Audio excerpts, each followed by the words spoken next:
আশা করি ডিজাস্টার টাইপের মুভি দেখা সবার পছন্দ, আর অবশ্যই আমারও অত্যন্ত ভালো লাগে ডিজাস্টার টাইপের মুভি দেখতে। যদি মুভির ভিএফএক্স হয় নেক্সট লেভেলে, তাহলে তো মুভি দেখার মজা নেক্সট লেভেলে চলে যায়। 2022-এ রিলিজ হওয়া নেক্সট লেভেলের ডিজাস্টার একটা রাশিয়ান সিনেমার নাম হচ্ছে মীরা। আজকে কথা বলবো মীরা নামক সিনেমাটা নিয়ে। 2022 সালে রিলিজ হওয়া মীরা নামক রাশিয়ান সিনেমাটা নিয়ে। মীরা 1 hours and 56 মিনিটের adventure science fiction disaster film. IMDb rating আছে 5.8। এই মুভির যে বিষয়টা আমার কাছে সব থেকে ভালো লেগেছে, যে ডিজাস্টারের যে ভিএফএক্স সিনগুলো, ভাই মুভির স্টোরি মোটেও খারাপ নয়, অত্যন্ত আমার কাছে তো মুভির স্টোরি ভালোই লেগেছে। মুভিতে দেখানো হয় মীরা নামের একজন মেয়েকে হঠাৎ করে আকাশ থেকে কোন না কোনো কারণে উল্কাপিন্ডু পড়তে শুরু করে, আর এসবের মাঝেই ফেসে যায় মীরা। তবে তার পিতা একজন অ্যাস্ট্রোনট এবং সে স্পেস স্টেশনে থাকে। মীরার পিতা মীরাকে স্পেস স্টেশনের থেকে নানানভাবে সাহায্য করতে শুরু করে একটা সেফ প্লেসে পৌঁছানোর জন্য। তো মুভির ভিতর এই কাহিনী চলে। আর অবশ্যই মীরার পিতাও যে একেবারে সুখে শান্তিতে রাজগদিতে বসে আছে তা নয়।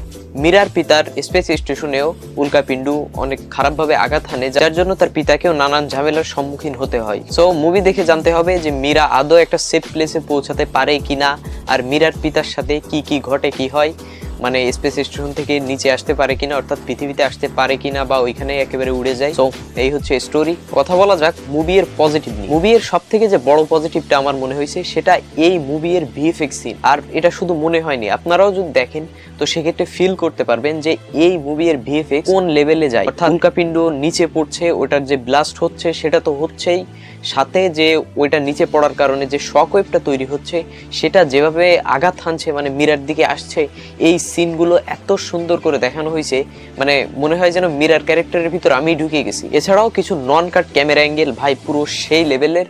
আর এই ডিজাস্টারের কারণে মানুষ যেভাবে একেবারে আতঙ্কিত হয়ে ছোটাছুটি শুরু করে, যে যার প্রাণ বাঁচিয়ে পালায়, এই সব সিন ভাই পুরো একেবারে নেক্সট লেভেলে নিয়ে যায় মুভিটাকে। এক কথায় মুভির ক্যাওস আর ডিজাস্টার সিন, অর্থাৎ যে ভিএফএক্স ইউজ করা হয়েছে ডিজাস্টারে, সব থেকে বড় পজিটিভ। আর একটা বিষয় আমি লক্ষ্য করেছি যে রাশিয়ান যত সিনেমা হয় সেগুলোর বাজেট কিন্তু খুব একটা বেশি হয় না, তারপরেও তারা মানে একেবারে মাইন্ড ব্লোয়িং কিছু সিনেমা অফার করে। আর তার মধ্যে আমার কাছে অন্যতম লেগেছিল কোমা নামের সিনেমাটা। মানে পুরো একেবারে নেক্সট লেভেলের কনসেপ্ট আর নেক্সট লেভেলের ভিএফএক্স সিজিআই ইউজ করা হয়েছিল কোমাতে। সো সেটা নিয়েও না হয় আলোচনা করবো সামনের কোনো ভিডিওতে। যদি মুভি এর নেগেটিভ নিয়ে কথা বলি, তাহলে প্রথমেই যে নেগেটিভটা চলে আসে সেটা হচ্ছে এর স্ক্রিন প্লে। প্রথম 10 মিনিট ক্যারেক্টার হালকা পাতলা বিল্ড করে, আর তারপরে আসে ডিজাস্টার সিন। 10 মিনিট থেকে 1 ঘন্টা পর্যন্ত নেক্সট লেভেলের ডিজাস্টার সিন দেখানো হয়। ওর ভিতরেই মোটামুটি সব ভিএফএক্স সিজিআই 1 ঘন্টার ভিতরে কভার হয়ে যায়। 1 ঘন্টা পেরোনোর পর তারপর মুভিটা অনেক স্লো পেজিং হয়ে যায়, মানে খুবই ধীর গতিতে এগোতে শুরু করে, যা মোটামুটি বেশ একটা মাথা ব্যথার কারণ, মানে আর কি ভীষণ বোরিং একটা সিচুয়েশন ক্রিয়েট করে। দ্বিতীয় যে বিষয়টা সেটা হচ্ছে এই যে মীরা নামের ক্যারেক্টার বা মীরার পিতার যে ক্যারেক্টারটা, এই দুইটা ক্যারেক্টারের সাথে ইমোশনালি কানেক্ট হওয়াটা বেশ টাফ। কারণ আমি সিম্পল কোনো মুভি হইলেই মোটামুটি একটা কানেকশন হয়ে যায়, একটা বিল্ড হয়ে যায়, কিন্তু এই মুভিতে আমার কোনো ক্যারেক্টারের সাথে ইমোশনালি কানেকশনটা হয়নি, আর যেটা আমার কাছে মোটেও ভালো বিষয় মনে হয়নি। এই দুইটাই আমার কাছে মোটামুটি মেজর নেগেটিভ লেগেছে। আরো ছোটখাটো কিছু নেগেটিভ আছে যা নিয়ে আর